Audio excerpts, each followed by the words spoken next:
The American healthcare system has long been a point of contention, not just within the US, but globally, where many other developed nations offer what appear to be more effective, affordable, and accessible systems. So why is the US healthcare system such a mess? How did it become the most expensive in the world while still failing to cover millions of people adequately? To answer this, we need to look at the system's structure, its historical evolution, and how it compares to healthcare systems in other countries that seem to have found a better way. The US healthcare system operates primarily on a private, profit-driven model.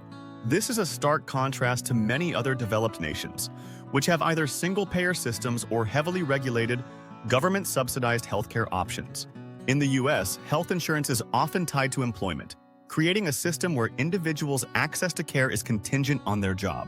Even with the Affordable Care Act, which expanded insurance coverage, there are still over 27 million Americans who remain uninsured, and those who do have insurance often face high deductibles and copays. According to the Organization for Economic Cooperation and Development, OECD, the US spends more on healthcare per capita than any other country, about $12,318 per person annually as of 2021. Yet, life expectancy in the US lags behind other developed nations, and rates of chronic illnesses like diabetes and heart disease are higher. The high costs don't seem to translate into better outcomes, leaving many wondering where all that money is going. The structure of the US healthcare system is one key factor driving these high costs. Unlike in countries with nationalized healthcare or government-regulated systems, the US allows private insurance companies, hospitals, and pharmaceutical companies to operate with relatively little regulation. This creates an environment where profit margins are prioritized, and prices for medical services, drugs, and insurance premiums are allowed to skyrocket. In fact, a study by the Commonwealth Fund found that administrative costs alone, stemming from the complex web of private insurance, account for nearly 8% of total healthcare spending in the US, compared to just 2–3% in countries with universal healthcare systems like Canada and the UK. So, how do other countries manage to provide better healthcare outcomes at a fraction of the cost? Let's start with the UK, where the National Health Service, NHS, offers a single-payer system. The NHS is funded by taxes, and healthcare is free at the point of use for residents. While the NHS is not without its problems, such as long wait times for elective procedures, it provides universal coverage and achieves relatively strong health outcomes at a far lower cost than the US. The UK spends about $5,000 per capita on healthcare, less than half of what the US spends. Yet the average life expectancy is higher, and rates of preventable diseases are lower. In Germany, healthcare operates under a universal multi-payer system, where both employers and employees contribute to non-profit sickness funds.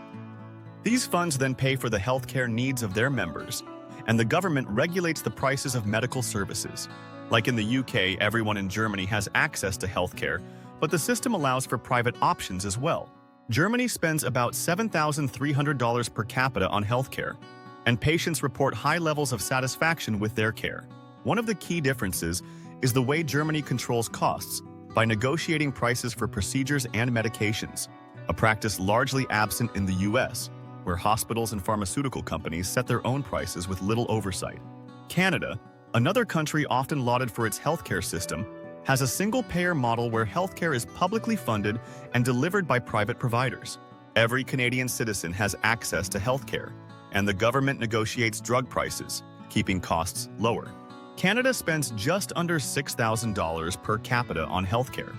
And although the system has its critics, long wait times being one of the main issues, Canadians enjoy a higher life expectancy and lower rates of chronic disease than Americans. The stark difference between the US and these countries often comes down to how healthcare is funded and the role of profit in the system. In the US, healthcare is big business.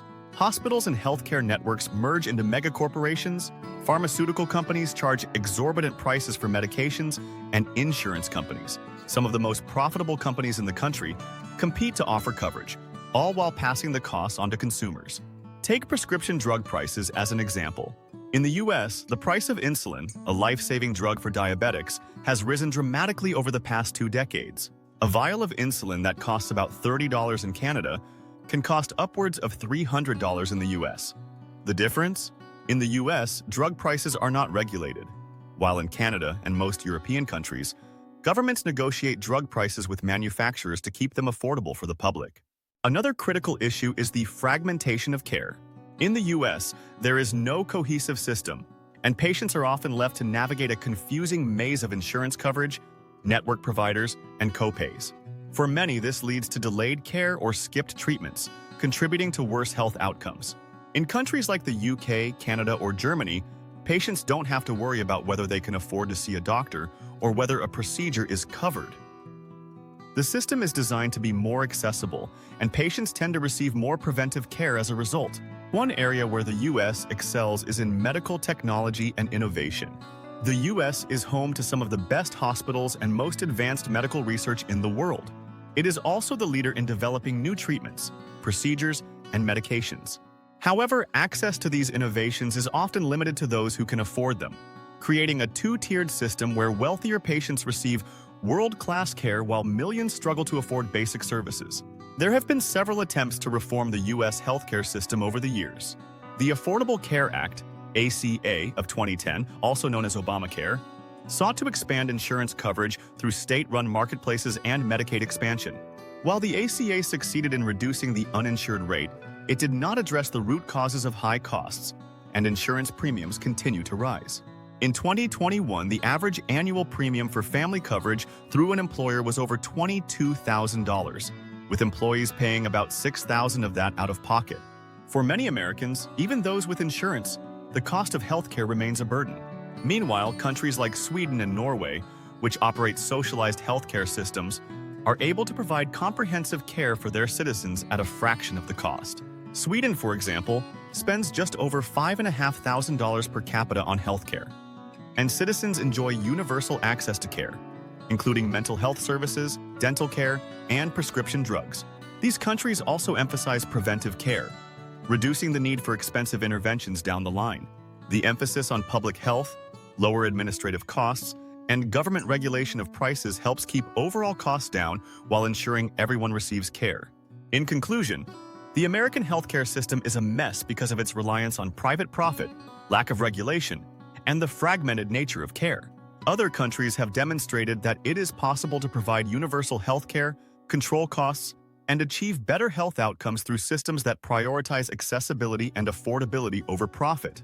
The US spends more on healthcare than any other country, yet millions remain uninsured, and health outcomes lag behind. While reforming such a deeply entrenched system will be challenging, the experiences of other countries show that a more efficient, equitable system is possible. Whether the US will ever embrace such changes remains an open question.